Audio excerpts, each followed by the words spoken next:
안녕하세요. 20대 후반의 여자입니다.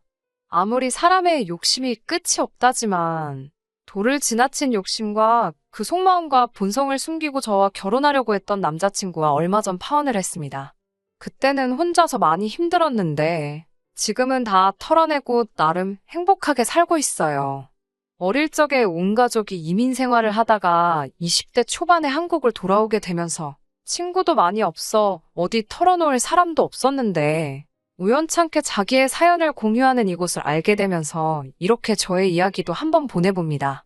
앞서 말씀드렸다시피 저희 가족들은 제가 어린 시절에 미국으로 이민을 떠났습니다. 가정 형편이 좋아서 떠난 이민이 아니에요.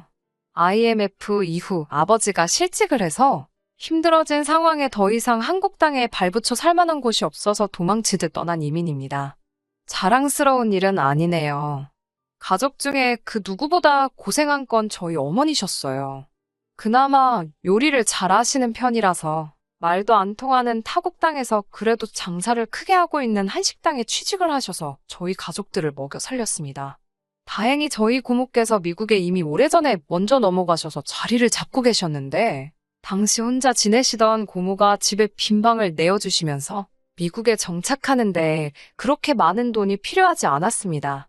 하지만 평생을 회사원으로 살아오신 아버지가 미국에서 할 만한 일이 많지 않았어요. 아버지께서 영어를 할 줄 아시는 것도 아니고 그렇다고 특별한 기술을 가지고 계시지 않았기 때문에 아버지는 근처 교민들의 가게에서 일당 받으면서 일을 하셨습니다. 한국에서 다니시던 회사가 망하기 전까지는 그래도 회사에서 나름 부장님 소리 들으며 일을 하셨기 때문에 자꾸 그 시절 생각을 하면서 몸쓰는 일을 하는 걸 굉장히 싫어하셨어요. 자격지심도 생겼는지 말도 안 통하는 곳에서 일자리를 주신 고마우신 분들과 자주 다퉈서 일을 그만두는 건 부지기수였고 나중 가서는 일도 안 나가시고 집에서 매일 술만 드시는 게 일이었습니다. 그나마 제가 나이가 워낙 어릴 때라서 제가 학교 끝나는 시간부터는 보호자가 필요했기 때문에 아버지가 그 역할을 자처하시고 대신에 어머니가 매일같이 일하러 나가셔서 고생을 많이 하셨습니다. 아버지의 술주정 정도는 참을 수 있었는데 뭐가 그렇게 힘드셨는지 어머니가 벌어온 돈을 가지고 아버지는 몰래몰래 도박에 빠져들기 시작했고 나중 가서는 우리 가족의 정착 자금과 제 대학 공부를 위해 어머니께서 따로 모아놓은 돈에까지 손을 대시면서 10년 가까이 아끼고 모아온 소중한 돈을 하루아침에 탕진해버리셨어요. 그 어떤 힘든 일이던 간에 꿋꿋이 참아오신 강인하신 어머니도 그 상황만큼은 견뎌내실 수 없으셨나 봅니다. 어머니가 그렇게 격한 감정을 표현하신 건 처음 봤어요. 어떻게든 저 하나만큼은 고생시키지 않고 모자람 없이 키우고 싶으시다던 어머니는 그날 모든 걸 포기하셨어요. 그렇게 오열하던 어머니의 모습이 제가 미국에서 본 어머니의 마지막 모습입니다. 다음날 어머니는 편지 한 장만 남기시고 혼자 한국으로 떠나셨어요. 사람들은 왜 그렇게 있을 때 잘하지 못하고 지나고 나서 후회를 하고 반성을 하는지 모르겠습니다. 얼마 전 파혼한 제 남자친구도 그렇고 저희 아버지 또한 그랬어요. 어머니가 혼자 야반도주를 하시고 나서야 아버지는 정신을 차리고 이 일, 저 일 가리지 않고 손에 닿는 대로 다 하셨어요. 아버지가 하실 수 있는 일이 많지는 않으니 벌이가 좋지는 않았습니다. 엎친 데 덮친 격으로 고모까지 미국 사람과 재혼을 하게 되시면서 저희는 고모 집에서도 나갈 수밖에 없는 상황이 되었습니다. 저도 나름 목표하던 대학이 있었지만 아무리 장학금을 받아도 생활비까지는 제가 충당할 엄두가 나질 않더라고요. 그래서 저도 고등학교를 졸업하고부터는 일을 시작하게 되었습니다. 그래도 어머니한테 물려받은 재주가 있는지 제가 요리를 곧 잘하는 편이라서 도심지에 있는 나름 유명한 레스토랑에서 일을 시작할 수 있었습니다. 기약이 없는 이민 생활이었지만 그래도 아버지와 제가 둘이서 돈을 모으기 시작하면 10년 정도만 모으면 아버지와 제가 둘이 살 만한 작은 집 정도는 하나 살 수 있겠다는 계산이 서더라고요. 원래는 어머니가 모았던 돈이 있었다면 진작에 샀을 집이었지만 아버지가 그 돈을 다 날려먹었으니 고모 집에서 나온 이후로는 한 달에 100만 원이 가까운 돈을 내면서 월세살이를 하고 있었거든요. 정말 월세로 내는 돈이 세상에서 제일 아깝다는 생각마저 들었습니다. 그렇게 3년 동안 열심히 어깨너머로 요리도 배우고 정신없이 바쁘게 살면서 돈을 모아왔습니다. 제가 한국으로 돌아오기로 결심하게 된 건 통장에 차곡차곡 쌓이고 있는 돈을 보는 게 인생의 유일한 낙이었던 언젠가였습니다. 평소처럼 열심히 일을 하다가 퇴근을 했는데 아버지가 집에 계시지 않더라고요. 이따금씩 새벽까지 일하시는 게 있으셔서 아침이 돼서야 들어오시려나 보다 하고 대충 넘겼어요. 그리고 아침에 일어났는데 아버지가 돌아오실 시간이 넘었는데도 돌아오지 않으시더라고요. 전화기도 꺼져 있고 어디서 뭘 하시는지 걱정이 돼서 그날은 출근까지 할 수 없었습니다. 아버지의 행방을 알 수 있던 건 그날 저녁이었어요. 경찰서에서 연락이 왔습니다. 아버지가 술에만 취해서 행패를 부리고 다닌다고요. 수중에 돈도 얼마 없었는데 탈탈 긁어모아 보석금을 내고 아버지를 빼내왔어요. 아버지는 술이 아직도 깨지 않으셨는지 제가 운전하는 차 옆에서 고개를 돌린 채 아무 말도 없으시더라고요. 그리고 나서 충격적인 사실을 전해 듣게 되었습니다. 아버지가 다짜고짜 미안하다면서 눈물을 보이시더군요. 안 좋은 예감이 들었지만 아버지가 울고 계시니 왜 그러시냐 물어볼 수밖에 없었어요. 아버지는 기어이 여태까지 아버지가 모은 돈과 제가 졸업 후에 대학교도 포기하고 모아놓은 돈에 또다시 손을 대신 거였어요. 같이 일하시던 분하고 잠깐 놀러 갔다던데 조금씩 돈을 잃기 시작하니 본전 생각이 나서 한 번만 더 하다가 통장에 있는 돈까지 손을 대신 거였어요. 막상 저희를 버리고 떠난 어머니가 원망스러웠는데 그때가 되니 어머니 기분이 이해가 되더라고요. 정신 차린 듯 보였지만 태생부터 구제불능이었던 아버지였던 거예요. 차라리 어머니가 저를 혼자 남겨두지 않고 같이 데리고 가셨으면 하는 생각이 들기까지 했습니다. 도무지 참을 수가 없었어요. 그 뒤로 아버지와는 한 집에 있어도 말 한마디를 섞지 않았습니다. 한 달 동안 정말 제가 일하던 레스토랑에서 법이 허락하는 선에서 최대한 일을 하고 남는 시간에는 아는 분 통해서 또 다른 일을 했어요. 그렇게 한 달 내내 쉬는 날도 없이 일만 했더니 제 손에 700만 원이라는 돈이 생겼습니다. 그 돈으로 아버지가 혼자 지낼 수 있게 한 달치 월세를 미리 내놓고 또 나머지 100만 원은 현금으로 찾아서 허튼 데 쓰지 말라는 편지만 남겨두고 남은 돈으로는 비행기표를 사서 저도 혼자서 귀국길에 올랐습니다. 반나절이 넘게 걸리는 비행기 안에서 혼자 울었다가 한편으로는 후련하기도 한 마음 때문에 웃었다를 반복했어요. 누가 보면 저를 미친 사람으로 봤을 수도 있었을 정도로 정신없는 비행이었습니다. 아무튼 제 과거 이야기가 너무 길었네요.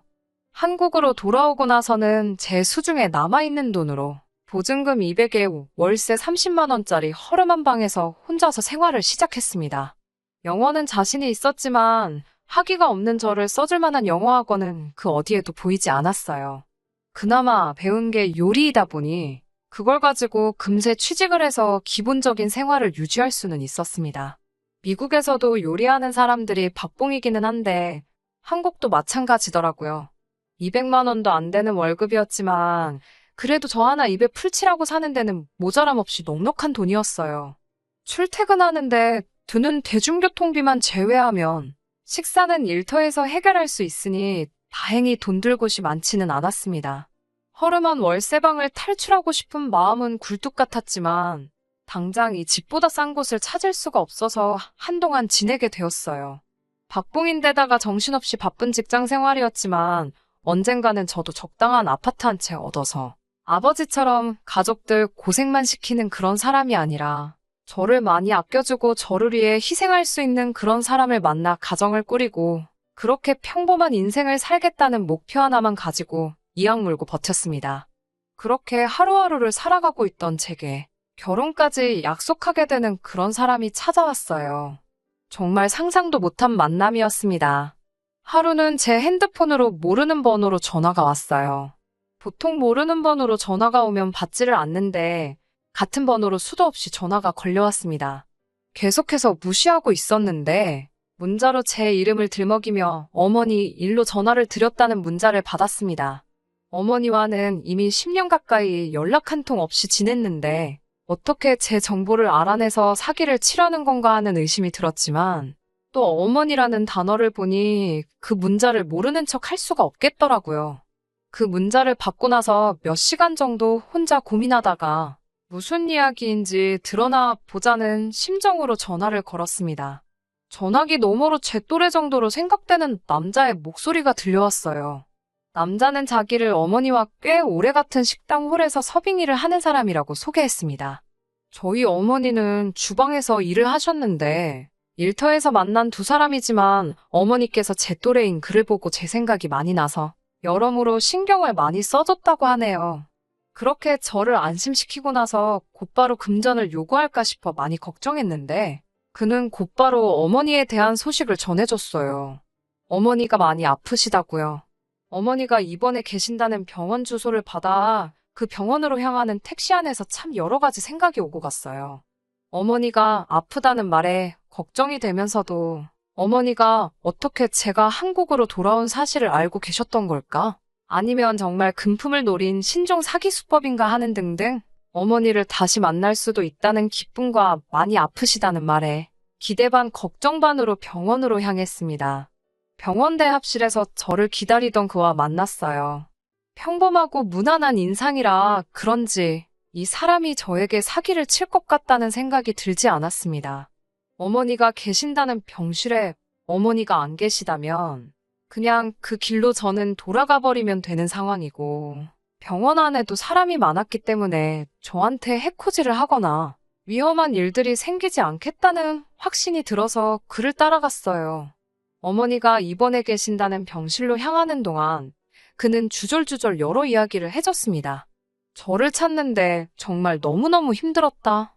겨우 찾았다고 생각했는데 전화를 안 받아서 집 주소까지 알아내서 찾아가 볼까도 고민 많이 했었다 하면서요.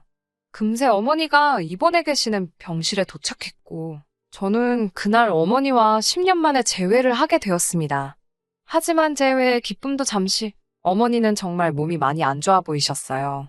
암이 이미 전신으로 퍼져서 손쓸 방도가 없다는 충격적인 소식을 전해주셨습니다. 매일같이 저를 두고 온 마음의 잠도 제대로 못 이루고 계셨다고 해요.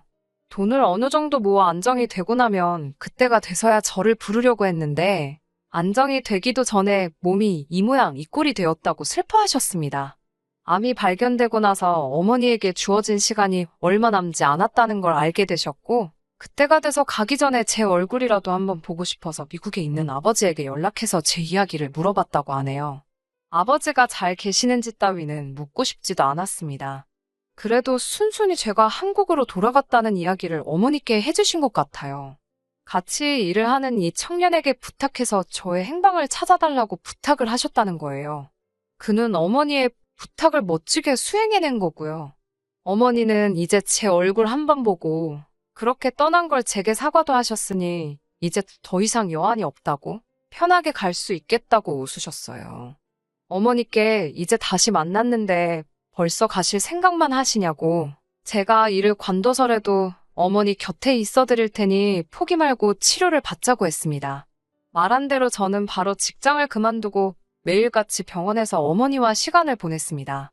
제가 있다고 해서 이미 암세포가 온몸에 퍼져버린 상황인데 당연히 더 나아질 일은 아니었어요. 어머니도 치료를 워낙에 힘들어 하셨습니다. 그때 저를 찾아온 게 저를 찾아준 거였습니다. 그는 저에게 솔직한 자기의 생각을 말해줬어요. 옆에서 이렇게 간호해준다고 해서 나아질 상황이 아니다. 힘든 건 알지만 이렇게 어머니가 병원에서 생을 마감하시게 하는 것보다 차라리 치료를 포기하더라도 얼마 남지 않은 기간이겠지만 좋은 곳도 다니고 맛있는 것도 먹으러 다니고 그동안 못 해드렸던 일을 해주는 게 더 낫지 않겠느냐 하고 단도직입적으로 묻더라고요.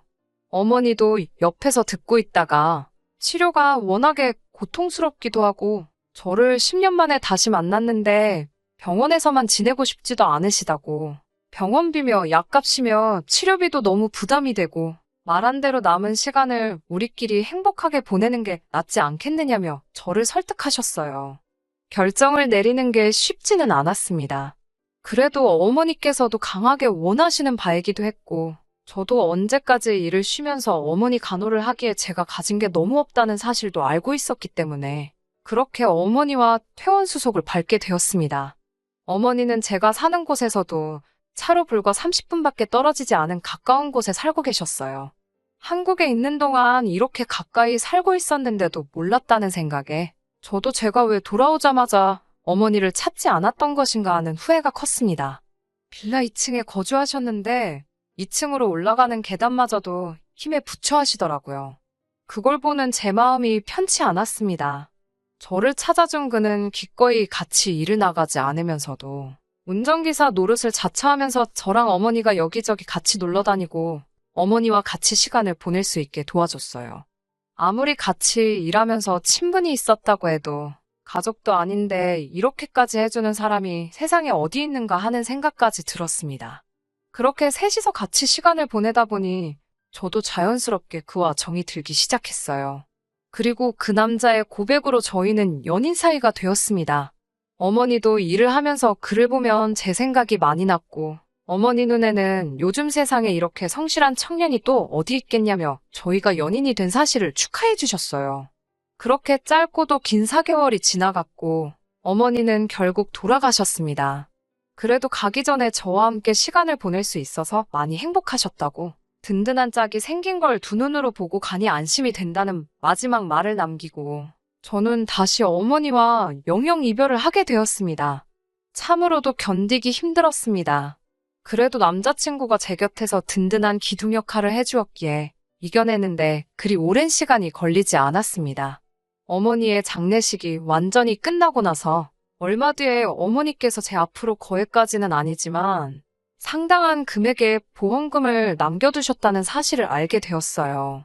어머니가 살고 계시던 빌라도 제가 상속을 받게 되었고요. 아이러니하게도 어머니를 떠나보냄과 동시에 제가 꿈꾸던 평범하고 안정된 삶을 손에 넣게 되어버린 거죠. 그리고 나서 생각지도 못한 사람이 미국에서 저를 찾아왔습니다. 다른 사람도 아닌 제 아버지였어요. 어머니가 돌아가신 슬픔을 같이 나눠줄 줄 알았던 아버지는 대뜸 저를 보자마자 어머니가 남겨놓은 보험금이 있지 않겠냐며 다 알고 왔다고 저에게 돈을 요구하시더군요. 반평생을 부부로 살아왔기 때문에 그 돈을 가질 자격이 된다고 하시면서요. 그때 제 곁을 지켜준 게 남자친구입니다.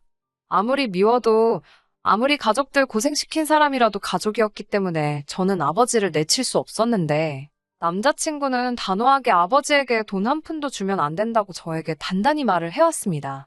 어머니가 저의 행복을 위해서 남겨준 것이지 또다시 아버지에게 빼앗기라고 준 돈이 아니라면서 말이죠. 그렇게 지독하게도 오래되었던 아버지와의 악연을 끊어낼 수 있게 도와준 게 남자친구였습니다. 저는 그날 이후로 남자친구를 세상 그 누구보다 신뢰하게 되었어요. 그리고 정말 얼마 지나지 않아서 결혼 이야기까지 오고 가게 되었습니다. 그때까지도 저는 정말 제가 어머니를 조금이라도 일찍 찾았더라면 어머니가 제가 결혼하는 모습도 볼 수 있지 않았을까 하는 생각이 들었어요.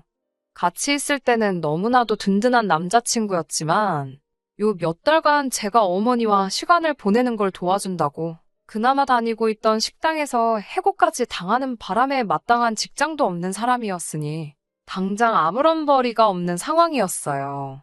신랑감으로 적합한 상황이 아니라는 건 알고 있었습니다. 그래도 상관없었습니다. 어머니가 남겨주신 집도 있으니 신혼집 걱정할 것도 없고 저는 그래도 경력이 있기 때문에 당장 직장을 구하는데 별 문제가 없었습니다. 그러는 와중에 남자친구가 어머니의 보험금을 가지고 체인점 형식의 식당을 하나 오픈하면 어떻겠냐고 제안을 해왔어요. 어쨌든 접객을 해본 경험도 있고 저도 요리가 본업이다 보니 괜찮은 제안이라 생각했습니다. 당장은 제가 출근을 하기로 하고 그동안 남자친구는 가게 자리와 어떤 체인점을 오픈할지 알아보기로 했고 그렇게 저희는 서로의 미래를 약속하고 결혼 준비를 하기 시작했습니다. 하지만 결혼 약속을 하고 나서 이 남자의 시커먼 속내를 알아버리게 되었습니다. 일을 마치고 나서 저녁 늦게 집에 들어왔는데 현관문 너머로 집안의 인기척이 느껴지더라고요. 남자친구가 와 있나 하고 문을 열고 들어갔는데 남자친구 혼자만 있는 게 아니었습니다. 남자친구의 어머니가 같이 계시더군요. 결혼을 약속하긴 했지만 아직 정식으로 인사를 드린 적도 없는데 저희 집까지 어머니를 데리고 들어온 이유가 뭔지 참 궁금했어요. 어머님에게 인사를 시키기엔 장소가 제가 사는 집이라는 것이 이해할 수가 없었습니다. 그런데 어머님께서 꺼내시는 말을 듣고 그 속셈이 무엇인지 단번에 알아차리게 되었어요. 어머님은 저를 보자마자 이 집이 아무리 방이 2개라지만 3사람이 살기에는 너무 좁은 것 같지 않냐고 하셨어요. 제 이름이 뭔지, 제가 당신 아들과 결혼할 여자라는 사실도 묻기 전에 다짜고자 말이죠. 그러고선 돌아가신 어머니가 남겨준 보험금이 있다고 들었는데 이 집을 팔고 그 돈을 합쳐가지고 30평대 방 3개짜리 아파트를 하나 구하는 게 어떻겠냐고 말을 하시더라고요. 남자친구가 그 돈은 결혼 후에 저희가 사업을 시작할 때 쓰려고 해서 못 쓴다고 어머님에게 한마디 하더라고요. 어머님 의견에 반대를 해준 건 다행이지만 여전히 어머님이 왜 우리 집까지 와서 저러고 있는지는 설명이 되지 않았습니다. 그리고 무엇보다도 3사람이 산다는 게 무슨 뜻으로 한 말인지 그 의도가 너무 뻔히 보여서 제가 아무 말도 하지 않을 수가 없었어요. 그래도 시어머니가 되실 분인데 시작부터 단추를 잘못 끼울 필요는 없으니 못 알아들은 척 아직 남자친구와는 자녀 계획은 따로 없고 둘이서 살기엔 교통도 그렇고 이만한 집이 또 없다고 생각한다고 말했습니다. 하지만 어머님도 여간내기가 아니셨어요.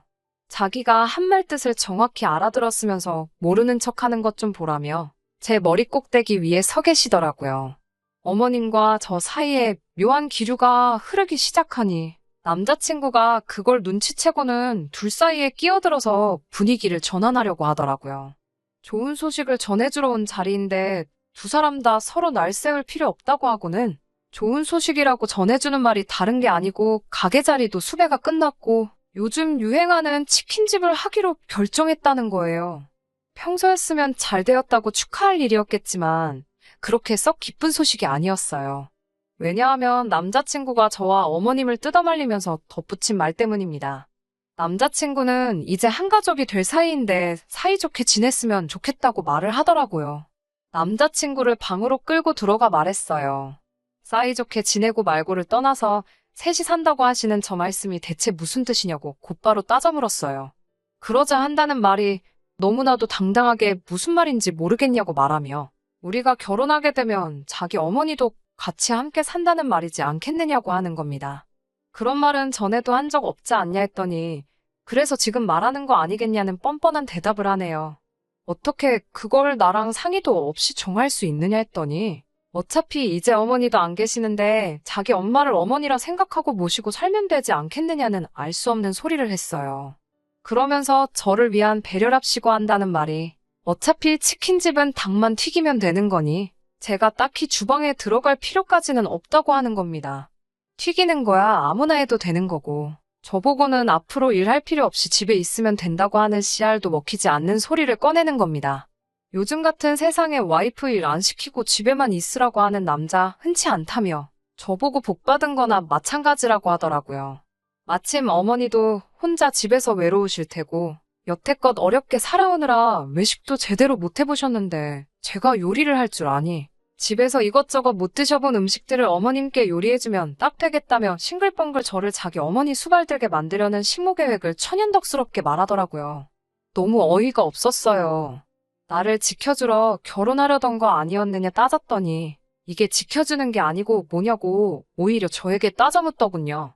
돌아가신 어머니 돈 고스란히 물려받게 지켜준 게 누구냐면서요. 자기가 저와 결혼하려고 마음먹은 건 저를 지켜주고 싶어서가 아니고 제가 좋은 며느리감이 될 거라 생각했기 때문이랍니다. 정말 충격적이었어요. 남자친구가 말하는 그 좋은 며느리라는 조건이 말입니다.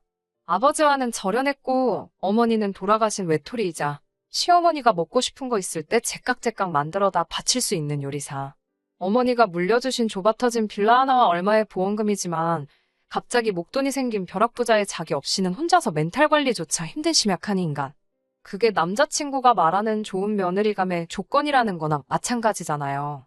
그동안 남자친구에게 신세를 많이 지기는 했지만 이렇게 아무런 상의도 없이 일을 결정하고 어머님까지 집에 모시고 온 걸 보니 이미 2사람은 이야기가 끝난 상태라는 건 물어보지 않아도 뻔한 이야기였어요. 저는 남자친구에게 당신 덕분에 어머니와 재회도 하고 좋은 추억을 쌓은 건 평생에 걸쳐 감사할 일이지만 결혼은 다시 생각해보는 게 좋겠다고 말했습니다. 이런 식으로 저에게 한마디 없이 결정되는 일이 이게 마지막은 아닐 것 같다고. 그리고 우리 어머니 돌아가신 목숨값으로 가게 열어서 평생 당신 어머니 수발 들며 살고 싶은 생각은 없다고 말했습니다. 밖에서 이야기를 몰래 듣고 계시던 어머님이 저에게 말하는 꼬라지 좀 보라고. 천혜고아를 며느리로 받아주는데 고마워는 못할 망정 은혜를 이딴 식으로 갚냐고 호통을 치시더군요. 파혼 이야기와 어머님이 저를 두 번 다시 안 볼 것 같이 하는 말에 남자친구 얼굴만 벌개져서 안절부절 못하고 있더라고요. 아무리 남자친구가 저에게 못할 짓을 했어도 적어도 이 상황에서 어머님과 함께 사는 건 다시 생각해보자고만 했다면 저는 끝까지 파혼을 밀고 나갈 생각은 없었습니다. 그래도 남자친구 덕분에 엄마도 다시 만나고 행복한 시간을 보내도록 도와준 건 사실이니까요. 그런데 남자친구가 고작 생각해서 한다는 말이 그렇다면 어머니를 다시 만나게 도와줬으니 자기가 모자란 건 대출을 받아서라도 가게를 열 수 있게 보험금의 반을 내놓으라는 겁니다. 자기 아니었으면 제 수중에 있지도 않을 돈이었으니 자기한테도 어느 정도 공이 있고 소유권을 주장할 수가 있다고요. 여태까지 함께했던 시간들이 무색하게 내가 믿고 있던 그 사람인가 하는 생각이 들었습니다. 저도 호락호락 넘어갈 수는 없었어요. 자꾸 이런 식으로 나오면 경찰을 부르겠다고 내 집에서 꺼지라고 소리를 지르며 두 사람을 내쫓았습니다. 그리고 며칠이 지난 후에 그제서야 남자친구가 직장도 없이 어머니랑 사는 건 답이 안 나온다는 걸 깨달았는지 자기만 살겠다고 어머니와 합가 이야기는 없는 일로 할 테니 다시 시작해보자며 울며불며 들러붙더라고요. 당연히 저희 대답은 싫다였습니다. 이미 그동안 쌓인 신뢰와 믿음을 일순간에 산산조각 내버린 당신 책임이라고. 내가 사람을 잘못 본 만큼 당신도 사람 잘못 봤다고. 나는 절대 좋은 며느리감이 아니니 조건에 맞는 사람 찾아보라고 하고 두 번 다시 연락하지 말라고 말했습니다. 정말 시시하게도 그렇게 이별을 통보하니 남자친구도 답이 안 나온다는 판단을 했는지 더 이상 제게 연락을 하지 않았어요. 앞으로 행복할 일만 있겠다는 생각을 했는데 시작도 하기 전에 저는 다시 외톨이가 되었습니다. 그래도 후회는 하지 않습니다. 신세졌다는 이유 하나만으로 남자친구의 어머니를 마치 내 어머니처럼 모시고 살 생각은 없으니까요. 아버지가 어머니의 보험금을 뺏어가지 못하게 막아준 것도 남자친구지만 한편으로는 제가 그 돈을 들였다면 자기 몫이 사라진다고 생각했기 때문에 그렇게 하지 못하게 한 건가 싶은 생각도 드네요. 비약이 너무 심할 수도 있겠지만 어머니 치료를 포기하라고 제안한 것도 혹시 병원비로 나갈 돈 때문에 보험금이 줄어들지는 않을까 걱정했던 게 아닌가 싶은 생각도 들어요. 그런 뼛속까지 구제불능인 사람이었다면 이렇게 헤어진 게 저에게는 오히려 더 잘된 일이 아닐까 하는 생각을 해봅니다. 그래도 덕분에 어머니와의 좋은 마지막 추억을 만들 수 있었으니 당분간은 그 추억을 발판 삼아 그 어떤 힘든 상황도 행복했던 그때를 회상하며 이겨내려고 해요. 부디 저한테 제가 찾은 행복한 미래가 찾아올 수 있게 여러분들도 저를 응원해 주시면 참 감사하겠습니다. 끝까지 들어주셔서 감사합니다. 오늘의 사연은 여기까지입니다. 구독과 좋아요, 알람 설정 부탁드리고 더 좋은 사연으로 다시 찾아뵙겠습니다. 감사합니다.